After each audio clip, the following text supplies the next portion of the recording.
ሰላም ጤና ይስጥልኝ የተከበራችሁ ተመልካቾች በያላችሁበት ሰላማችሁ ይብዛ። ዛሬ ሁላችንም ልንገነዘበው የሚገባ አንድ እጅግ አሳሳቢ ጉዳይ ይዤላችሁ መጥቻለሁ። በዲጂታል ዓለም ውስጥ በየቀኑ የምንጠቀምባቸው የዋትስአፕ እና የቴሌግራም መተግበሪያዎች ለደህንነታችን ስጋት እየሆኑ መጥተዋል። ታዲያ ብዙዎቻችን እኔን ማን ያታልለኛል ብለን ልናስብ እንችላለን። ነገር ግን አጭበርባሪዎች አሁን የሚጠቀሙበት ዘዴ እናንተን ሳይሆን እናንተ በቅርብ የምታውቁትን ሰው በመጠቀም ነው። የዛሬው ቪዲዮም ትኩረት የሚያደርገው እንኳን ደስ አላችሁ የሽልማት ባለቤት ሆናችኋል በሚል አጓጊ መልእክት በስተጀርባ ስላለው ስልታዊ ዝርፊያ ነው። እነዚህ ግለሰቦች እንዴት የቅርብ ጓደኛችሁን አካውንት ሰብረው በመግባት በጓደኛችሁ ስም እናንተን ወጥመድ ውስጥ እንዴት እንደሚከቷችሁ በዝርዝር አሳያችኋለሁ። ይህንን መረጃ እስከ መጨረሻው ከተከታተላችሁ ማንኛውም የዲጂታል ሌባ እናንተን የማታለል እድሉ ዜሮ ይሆናል ማለት ነው። ቪዲዮውን ላይክ ቻናሉን ሰብስክራይብ እያደረጋችሁ አብራችሁን ቆዩ። መልካም ቆይታ። ስለ ስልኮች አጠቃቀም፣ ስለ ኤአይ ቴክኖሎጂ፣ ስለ ማህበራዊ ሚዲያ አጠቃቀም ማወቅ ይፈልጋሉ? ሁሉንም ትምህርቶች በአንድ ቦታ የምታገኙበት ቻናል ሻምብል አፕ ቲዩብ ነው። ሻምብል አፕ ቲዩብ አፕሊኬሽኖችን በቀላሉ ተማሩ።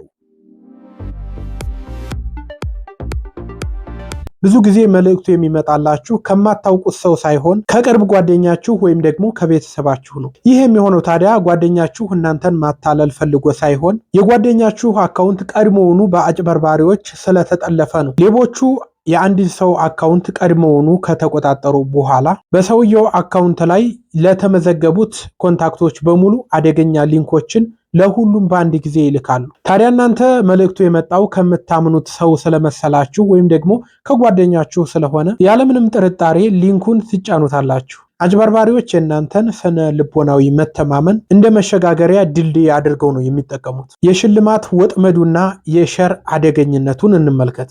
ሊንኩን ስትጫኑት ታዲያ የሚመጣላችሁ ገጽ የኢትዮጵያ ንግድ ባንክ ሊሆን ይችላል፣ የቴሌብር ሊሆን ይችላል። ትክክለኛ ገጽ ሊመስላችሁ ይችላል። በመጀመሪያም ጥቂት ጥያቄዎችን እንድትመልሱ ይጠይቋችኋል። በመጨረሻም ታዲያ ሽልማቱን ለማግኘት ለ15 ጓደኛችሁ ወይም ከዛ በላይ ለሆነ ጓደኛችሁ ሸር አድርጉ የሚል ትዕዛዝ ይመጣላችኋል። ታዲያ እዚህ ጋር ነው ትልቁ ወጥመድ ያለው። ታዲያ እናንተ ለሰው ብልከው ምን ችግር ያመጣል ብላችሁ ሸር ስታደርጉ እናንተ ሳታውቁት የአጭበርባሪዎች ወይም ደግሞ የሃከሮች ተላላኪ ሆናችሁ ማለት ነው። በዚህ መንገድ ነው ሌቦች ምንም ሳይደክሙ እንደ ሰንሰለት የሁሉንም ሰው ስልክ የሚቆጣጠሩት። አጭበርባሪዎች የሚሰርቁት መረጃ።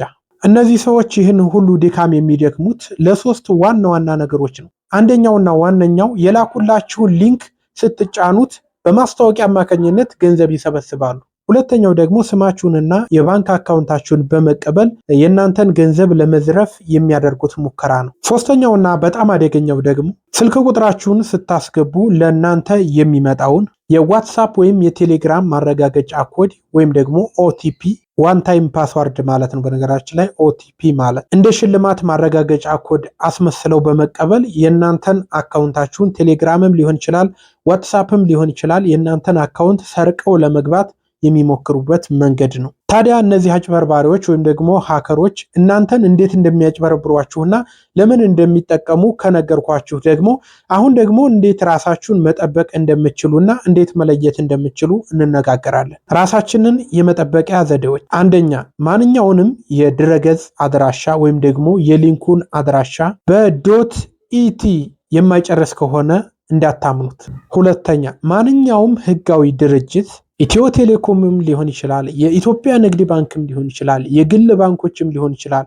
ማንኛውም ኢትዮጵያ ውስጥ ያለ የግል ድርጅት ወይም ውጭ ያለ የግል ድርጅት ማወቅ ያለባችሁ ነገር ለሰዎች ሸር አድርጋችሁ ገንዘብ ትቀበላላችሁ የሚል ህግ የለው። ሶስተኛና ዋናው መከላከያ መንገድ ደግሞ በቴሌግራም እና በዋትስአፕ ሴቲንግ ውስጥ በመግባት ቱ ስቴፕ ቬሪፊኬሽን የሚለውን ማብራት ይኖርባቸዋል። ይህንን ካደረጋችሁ ሃከሩ የእናንተን ኮድ ቢሰርቅ እንኳ እናንተ የፈጠራችሁትን ሚስጥራዊ ፓስዋርድ ወይም ደግሞ ቱ ስቴፕ ቬሪፊኬሽን ማወቅ ስለማይችል አካውንታችሁን ሰብሮ ለመግባት ይቸገራል ወይም ደግሞ አይችልም ማለት ነው። እስከዚህ ደቂቃ ቆይታችኋል ብዬ ተስፋ አድርጋለሁ። የቆያችሁ በኮሜንት አሳውቁኝ። አሁን ቴሌግራም እና ዋትስአፕን እንዴት ቱ ስቴፕ ቬሪፊኬሽን እንደምታበሩ አሳያችኋለሁ። በጣም ቀላል ነው። ወደ ቴሌግራም መጀመሪያ እንሄዳለን። ከላይ 3 ሰረዙን ነክተን ሴቲንግ የሚለውን እንጫናለን። በመቀጠል ፕራይቬሲ ኤንድ ሴኩሪቲ የሚለውን ትጫናላችሁ። ከዚህ ጋር መጀመሪያ ላይ ቱ ስቴፕ ቬሪፊኬሽን የሚል አለ። የእናንተ ኦፍ እንደዚህ ከሆነ አንድ ጊዜ ትነኩትና ቱ ስቴፕ ቬሪፊኬሽን የሚለውን ሴት ፓስዋርድ የሚለውን ነክታችሁ ፓስዋርድ በመክተት ሎክ ማድረግ ትችላላችሁ ማለት ነው። ይህም መጀመሪያ ላይ የሚጠቅማችሁ ምንድን ነው? አንድ ሰው እንኳ የእናንተን ስልክ ቁጥር አግኝቶ እንዲሁም ኮዱን ራሱ በስልክ ቁጥሩ ኮድ ልኮ ሎጊን ማድረግ ቢችል እንኳ ተጨማሪ ይህም ፓስዋርድ እንዲያስገባ ይጠይቀዋል ማለት ነው። ስለዚህ በቀላሉ አካውንታችሁ ሀክ እንዳይደረግ ከፍተኛ ጥንቃቄ ይወስዳል ማለት ነው። የዋትሳፕንም ላሳያችሁ። ዋትሳፕ ላይ ትገባላችሁ። አሁንም ከላይ 3 ነጠብጣቡን ነክታችሁ ሴቲንግ የሚለውን ትጫናላችሁ። ከዛ መጀመሪያ ላይ አካውንት የሚል አለ፣ እሱን ትነካላችሁ። አካውንት የሚለውን ስትነኩ ቱ ስቴፕ ቬሪፊኬሽን የሚልም ከዚህ ታገኛላችሁ። እሱን አንድ ጊዜ ትጫኑታላችሁ። ከዛ ተርን ኦን የሚል አለ ከታች፣ እሱን ነክታችሁ አሁንም ክሬት 6 ዲጂት ፒንስ ዛት ዩ ካን ሪሜምበር ነው የሚለው 6 ቁጥር ሊሆን ይችላል። የፈለጋችሁትን 6 የሆነ ግን እናንተ ልታስታውሱት የምችሉትን ታስገባላችሁ ማለት ነው።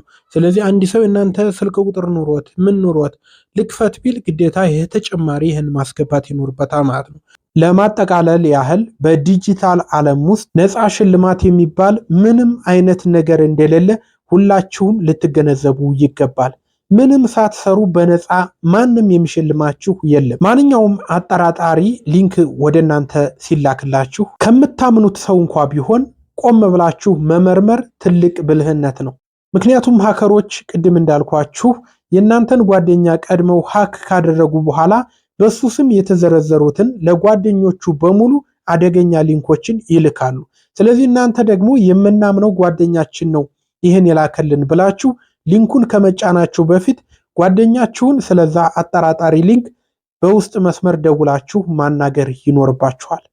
በተለይ ገንዘብ ላክልኝ ቸግሮኛል የሚል መልእክት ከሆነ ደግሞ በተለይ እንዳልኳችሁ መጀመሪያ ላይ በቴሌግራም ሊሆን ይችላል፣ በዋትሳፕ ሊሆን ይችላል። የእናንተ ጓደኛ አጠራጣሪ የሆነ ነገር ሲነግራችሁ፣ ለምሳሌ የሆነ ገንዘብ ቸግሮኝ ነውና በአስቸኳይ ይህን ያህል ብር አስገባልኝ ቢላችሁ በውስጥ ደውላችሁ ያንን ሰው ማናገር ይኖርባችኋል።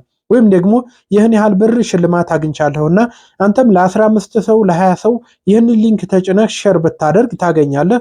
ወይም ደግሞ የቴሌግራም ቁጥርህን እዚህ ጋር አስገባና ኦቲፒ በኮድ ይላክልሃል። እሱን አስገብተህ ካረጋገጥክ ይህን ያህል ብር ታገኛለህ የሚል የተለያዩ አጠራጣሪ መልእክቶችን በምታዩበት ጊዜ ጓደኛችሁን ቀጥታ ደውላችሁ ሳታናግሩ ምንም አይነት ውሳኔ መወሰን የለባችሁም። ይህ መንገድ ብዙ ሰዎች በጣም የተጭበረበሩበት መንገድ ስለሆነ ቆም ብላችሁ ልታስቡ ይገባል። ይህ መረጃ ለብዙ ሰዎች መድረስ ስላለበት ቪዲዮውን ሸር በማድረግ እንዲታዳረሱ በአክብሮት ጠይቃለሁ። ሸር ማድረግ ካልቻላችሁ ደግሞ ቪዲዮ ላይክ ብታደረጉት ብዙ ሰዎች ጋር የመድረስ እድሉ ከፍተኛ ነው። ቪዲዮ ላይክ ስታደረጉ ዩቲዩብ ለብዙ ሰዎች ጠቃሚ እንደሆነ ስለሚያስብ ለብዙ ሰዎች እንዲዳረስ ቪዲዮውን ያደርገዋል። ስለ ጉዳዩ ያላችሁን ማንኛውንም አስተያየት ወይም ደግሞ ከአሁን በፊት የደረሰባችሁ ገጠመኝ ካለ በኮመንት አሳውቁኝ፣ የሁላችሁንም እመለከተዋለሁ። ለወደፊትም እንደዚህ አይነት ወቅታዊና ጠቃሚ መረጃዎች እንዲደርሷችሁ ቻናሉን ሰብስክራይብ በማድረግ ቤተሰብ እንድትሆኑ በድጋሚ አሳስባለሁኝ። ሻምበል ነበርኩ። አመሰግናለሁ። በቀጣይ በሌላ መረጃ እንገናኛል። እስከዚያው ጊዜ መልካም ጊዜ